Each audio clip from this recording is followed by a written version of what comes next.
जय जय शङ्कर हर हर शङ्कर जय जय शङ्कर हर हर शङ्कर जय जय शङ्कर हर हर शङ्कर जय जय शङ्कर. மங்களாரம்பம் தெய்வத்தின் குரல் 6ஆம் பாகம் 16 பெற்ற பெருவாழ்வு வாதாபி கணபதி சரித்திர விவரங்கள் தொடர்கிறது. ஆனபடியால் புலகேசியிடம் பட்ட பரிபவம், அதாவது தோல்வி, பல்லவ வம்சத்திற்கு ஆறாத புண்ணாகிவிட்டது. ராஜரத்தமா பழிக்கு பழி வாங்கணும் என்ற வர்மம் உண்டாயிற்று. ஆனாலும் அது நிறைவேறாமலே மகேந்திரவர்மா கண்ணை மூடிவிட்டான். அவன் பிள்ளை நரசிம்மவர்மா மாமல்லன் என்று பெயர் வாங்கின அந்த வீராதி வீரன் காலத்தில்தான் பழிவாங்க முடிந்தது. அவன் வாதாபி மேலே படையெடுத்து போய் ஹதாஹதம் பண்ணி ஜெயித்து விட்டான். புலகேசி நேரே பல்லவ ராஜதானியான காஞ்சிக்கு உள்ளே போய் அதை ஜெயிக்கவில்லை. மகேந்திரனை காஞ்சி கோட்டையை மூடிக்கொண்டு உள்ளே இருக்கும்படி பண்ணி வெளியில் தான் ஜெயித்தான். மாமல்லனோ பதிலடி என்று அதைவிட உக்ரமாக சளுக்கிய ராஜதானியான வாதாபிக்கு உள்ளேயே போய் அதோடு நகரத்தையே நாசப்படுத்தி விட்டான். க்ஷாத்திரம் க்ஷாத்திரம் என்று ஒரு வார்த்தை சொல்கிறோம், ஆத்திரம் க்ஷாத்திரம் என்று சேர்த்து சொல்கிறோம். ஒருத்தரிடம் தீராத பகையோடு பழிக்கு பழி வாங்கணும் என்று இருப்பதை க்ஷாத்திரம் என்கிறோம். அந்த வார்த்தைக்கு நேர் அர்த்தம் க்ஷத்ரிய குணம் என்பதுதான். க்ஷத்ரியனின் தன்மை க்ஷாத்திரம். அந்த ஜாதிக்காரர்களிடம் எத்தனையோ உயர்ந்த தன்மைகளும் பண்புகளும் இருந்தும் கூட தீராத துவேஷம்தான் க்ஷாத்திரம் என்றாகி இருப்பதிலிருந்து ஆட்சி அதிகாரம் எப்படி ஒருத்தரை கெடுக்கிறது, கத்தி பிடித்து விட்டால் எப்படி தலையை சீவுவதில் புத்தி போகிறது என்று தெரிந்து கொள்ளலாம். க்ஷத்ரிய ஜாதிக்காரர்கள் போட்டுக்கொள்ளும் அடைமொழி வர்மா என்பது. வர்மம் என்றால் நேர் அர்த்தம் கவச்சம் என்பது. க்ஷத்ரியர்கள் கவச்சதாரிகளாக இருப்பதால் வர்மா ஆகிறார்கள். அது மாத்திரமில்லை, கவச்சம் எந்த அடியையும் தான் வாங்கி கொண்டு ஒரு தேகத்தை ரட்சிக்கிற மாதிரி ஒரு தேசத்தை ஆபத்துக்களிலிருந்து தங்கள் உயிரையும் பணயம் வைத்து ரட்சிப்பது க்ஷத்ரியர்களே ஆகையாலும் அவர்கள் வர்மா ஆகிறார்கள். ஆனாலும் நாம் வர்மம் பாராட்டுவது என்று சொல்லும் போது இந்த நல்ல விஷயங்களை நினைத்தா சொல்கிறோம்? பழிக்கு பழி வாங்க வேண்டும் என்று கருவி கொண்டு இருப்பதைத்தானே வர்மம் என்கிறோம். க்ஷாத்திரம் வர்மம் என்ற வார்த்தைகளின் நடைமுறை வழக்குகள் பதவியும் ஆயுத பலமும் மிதமிஞ்சினால் உண்டாகக்கூடிய குரூர குணத்தை காட்டுவதாக இருக்கின்றன. ராஜாக்கள் ஒரே சத்துவமாக சாதுவாக இருக்க முடியாதுதான். நம்முடைய ராஜநீதி சாஸ்திரங்களின்படி அப்படி இருக்கக்கூடாதும் தான்.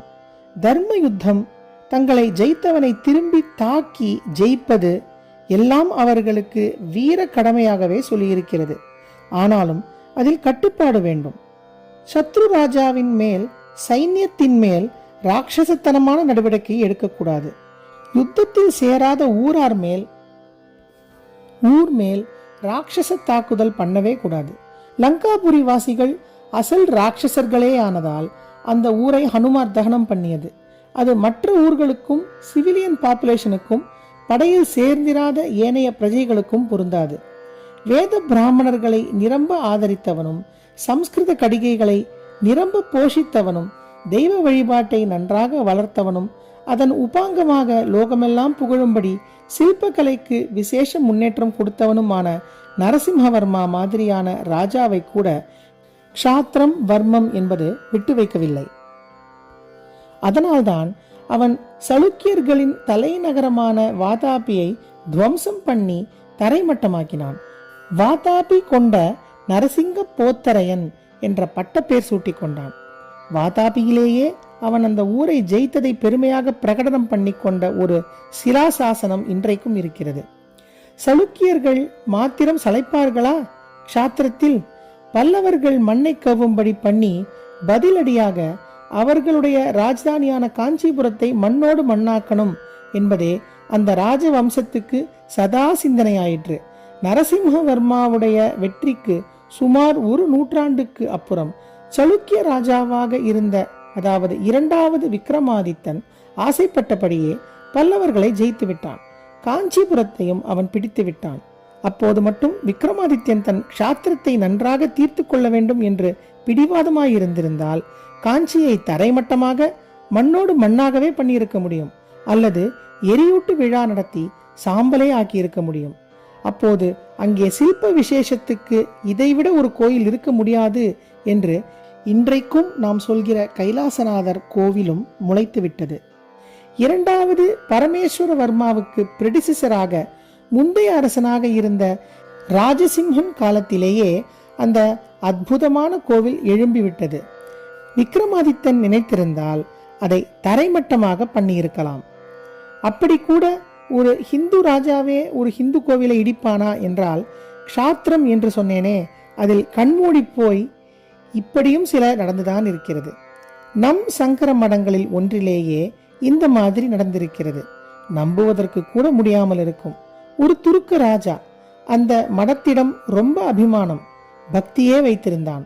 அவனுக்கு சத்ருவாக இருந்த ஹிந்து ராஜாவின் ஹிந்து கமாண்டர் என்ன பண்ணினான் என்றால், இந்த மடாதிபதி நம் விரோதி ராஜாவின் பக்தி விசுவாசத்தை பெற்றிருப்பவர் அல்லவா, அதனால் இந்த மடத்தையும் தாக்க வேண்டும் என்று முடிவு பண்ணி அப்படியே படைகளை ஏவிவிட்டான். அவர்களும் எல்லோரும் இந்துக்கள் தான். நம்முடைய மதத்திற்கே புத்துயிர் தந்த பகவத் பாதாள் பெயரில் உள்ள மடமாச்சே என்று கூட பார்க்காமல் மடத்திலே புகுந்து சூறையாடினார்கள். ஒரு புண்ணிய ஸ்தலத்திற்கு, குரு பீடத்திற்கு இப்பேற்பட்ட அபச்சாரம் பண்ணியவர்கள் வாழ மாட்டார்கள், அழிந்துதான் போவார்கள் என்று அப்போது அந்த துருக்க ராஜா அந்த மடத்து சுவாமிகளுக்கு எழுதிவிட்டு தானே திரவியம் அனுப்பி மடத்தை ஜீர்ணோத்தாரணம் செய்வதற்கு உபகரித்திருக்கிறான். ஆத்திர க்ஷாத்திரங்கள் எதுவரைக்கும் கொண்டு விடுகிறது என்பதற்காக சொல்ல வந்தேன். வாதாபி கணபதி சரித்திர விவரங்கள் நாளை தொடரும். ஜெய ஜெய சங்கர, ஹரஹர சங்கர, மகாபெரியவா சரணம். जय जय शङ्कर हर हर शङ्कर, जय जय शङ्कर हर हर शङ्कर, जय जय शङ्कर.